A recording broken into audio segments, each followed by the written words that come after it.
Berapa lama debt collector aku laku datang ke rumah kerap jadi pertanyaan yang sering muncul atau dipertanyakan oleh masyarakat, terutama oleh mereka yang aktif menggunakan jasa pinjaman online. Nah, baik teman-teman ya, di sini gue akan membahasnya masalah kapan debt collector aku laku itu mendatangi rumah kalian ketika kalian gagal bayar atau telat bayar. Untuk penjelasannya, simak video berikut ini. Halo, assalamualaikum warahmatullahi wabarakatuh. Balik lagi di KP Channel seputar fintech dan pinjaman online. Baik teman-teman ya, di video kali ini gue akan membahas lagi masalah kapan debt collector lapangan aku laku itu datang ke rumah. Nah, sebagian besar nasabah yang telat bayar atau yang kita kenal dengan gagal bayar di aplikasi aku laku ya, salah satunya mengkhawatirkan atau resikonya adalah didatangi debt collector lapangan. Nah, selanjutnya untuk masalah debt collector lapangan ini, sebagian besar nasabah juga menanyakan kapan sih bang ya debt collector aku laku itu mendatangi rumah kita. Nah, di video ini adalah video yang tepat buat kalian tonton dan simak teman-teman ya. Awas ya. Pokoknya simak sampai habis agar teman-teman tidak gagal paham. Oke, lanjut aja kita membahas masalah kapan debt collector lapangan aku laku itu ke rumah ya. Nah, sebelumnya, aplikasi pinjaman online ini semakin banyak dan banyak digunakan oleh masyarakat. Terutama aku laku menjadi salah satu aplikasi tersebut. Aku laku sendiri merupakan aplikasi yang belanja daring serta menyediakan pinjaman daring atau online secara mudah, cepat, dan terpercaya. Ya, untuk pengajuannya juga limitnya besar teman-teman ya, sampai 30 juta. Dan prosesnya juga cepat ya, hanya menggunakan modal KTP saja teman-teman bisa langsung cair. Nah, sebelumnya kita mengenal aku laku dulu nih ya. Aku laku ini adalah mengutip dari laman resmi akulaku.com, adalah perusahaan platform perbankan dan keuangan yang tersohor di Asia Tenggara, bukan hanya di Indonesia saja ya.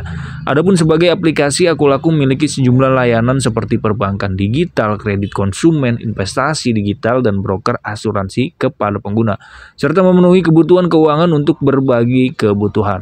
Nah, perusahaan yang telah berdiri sejak tahun 2014 ini telah beroperasi di 4 negara besar Asia Tenggara seperti Indonesia, Vietnam, Filipina, dan Malaysia. Nah, aku laku sendiri telah mendapat izin usaha dari Dewan Komisionaris OJK kepada PT Aku Laku Finance Indonesia yang sebelumnya ialah PT Maxima Auto Finance. Nah, proses penagihan pinjaman online aku laku ya sebagai perusahaan yang telah diatur dan diawasi oleh OJK. Aku laku harus tunduk kepada kode etik penagihan yang telah ditetapkan oleh OJK guna melindungi kepentingan konsumen.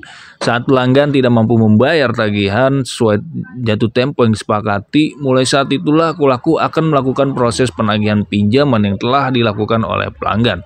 Pada proses ini, aku laku membedakan menjadi 2 kategori ya, ada debt collection dan failed collection. Nah, debt collection ini adalah proses penagihan yang dilakukan melalui komunikasi seperti SMS, WhatsApp, surat elektronik, telepon, dan sarana komunikasi lainnya. Sementara failed collection ini adalah proses penagihan yang dilakukan dengan mendatangi rumah, wilayah, atau kantor si peminjam. Setelah membahas kategori atau jenis penagihan yang akan dilakukan, berikut adalah proses atau tahapan yang akan dilakukan jika para nasabah tidak dapat melakukan pembayaran sesuai kesepakatan atau gagal bayar.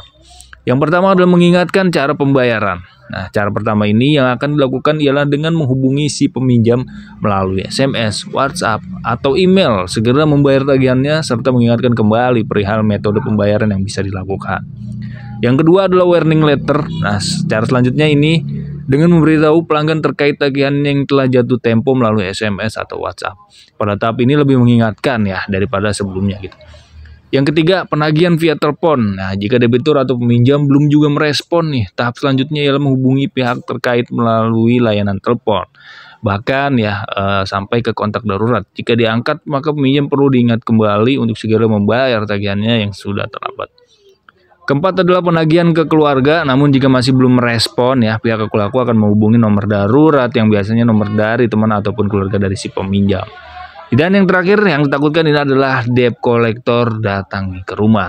Sementara tahap terakhir ialah dengan menghadirkan debt collector ke rumah peminjam. Adapun hal ini dilakukan jika tagihan telah jatuh tempo itu lebih dari 30 hari atau 1 bulan. Begitulah proses yang akan terjadi apabila kalian telah melakukan pembayaran pinjaman online kalian. Namun, perlu diketahui juga bahwa setelah 90 hari peminjam belum juga membayarkan tagihannya, pihak peminjam online tidak boleh melakukan penagihan. Nah, ini diatur oleh otoritas jasa keuangan. Jadi kalian telat 1 bulan aja itu debt collector sudah datang ke rumah teman-teman. Nah di sini sudah paham ya bahwa debt collector aku laku itu memang ada dari seluruh Indonesia ya, wilayah Indonesia, apalagi di kota-kota besar itu memang sudah ada debt collector lapangan aku laku yang merata teman-teman. Jadi buat teman-teman harus waspada dan hati-hati saja. Oke, segitu aja video kali ini, sampai jumpa ke video selanjutnya. Thanks for watching dan salam galbay.